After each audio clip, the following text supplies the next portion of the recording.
Hello नमस्कार, मैं हूं पूजा सिहारे और आप देख रहे हैं तमाचा और तमाशा।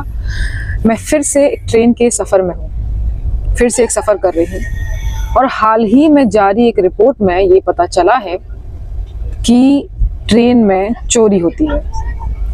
हमेशा हम सरकार पर दाग लगाते हैं, कई जगह सरकार गलत होती है तो आवाज़ उठाना ज़रूरी भी है, पर आज सवाल जनता पर उठा है। ये चोरी कोई सोने की नहीं, कोई चांदी की नहीं, किसी के वस्त्रों की नहीं, ये चोरी है ट्रेन में दिए गई सुविधाओं की। वो सुविधाएं जो सरकार आमतौर पर पैसेंजर को प्रोवाइड करती है, जो एसी का टिकट लेते हैं, चाहे वो थर्ड एसी हो, चाहे वो सेकंड एसी हो, चाहे वो फर्स्ट एसी हो। इस सफ़र में जब व्यक्ति ट्रेन में चढ़ता है तो उसको तकिया, चादर, एक तौलिया और साथ में कंबल दिया जाता है।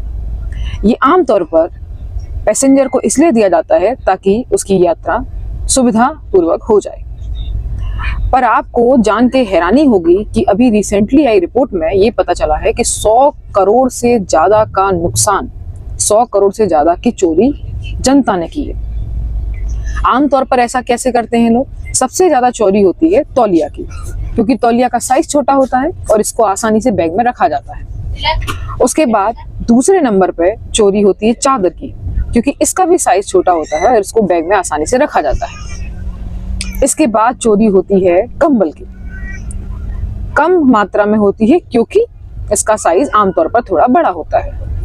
और आपको हैरानी होगी जान के कि तकिए को भी नहीं छोड़ा। अब मैं जनता से ये बोलती हूँ कि ये जो आपको सुविधाएं दी जाती है वो तब तक के लिए जाती है जहां तक का आपका सफर है। ये सुविधा आपको घर ले जाने के लिए नहीं दी जाती। इससे सरकार का कितना बड़ा नुकसान होता है। साथ में ही आपको हैरानी होगी कि जब आप एक चादर, एक तौलिया, एक तकिया को चोरी करते हैं तो जो अटेंडर होता है, जिसके मध्य में, जिसके कंट्रोल में ये चीज आती है, उसकी सैलरी से पैसा काट दिया जाता है कुछ हद तक। आपकी जरा सी लापरवाही, आपका जरा सा लालच एक विशेष व्यक्ति की कमाई को कम कर देता है। जिस पैसे से वो अपना घर गृहस्थी चलाता है, जिससे अपने बच्चों का पालन पोषण करता है, उस व्यक्ति की तनख्वाह को काट दिया जाता है। आमतौर पर हम सरकार से ये दावा करते हैं कि हम टैक्स भरते हैं, हम पेमेंट करते हैं, हम सारी चीजें करते हैं, और क्या हमें वो सुविधाएं मिलती हैं? क्या हमें समय पर हर चीज मिलती है?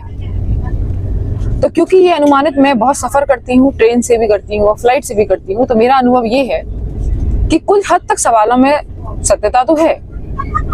पर जब मैं एसी के फर्स्ट कोच में बैठूं या एसी के सेकंड कोच में बैठूं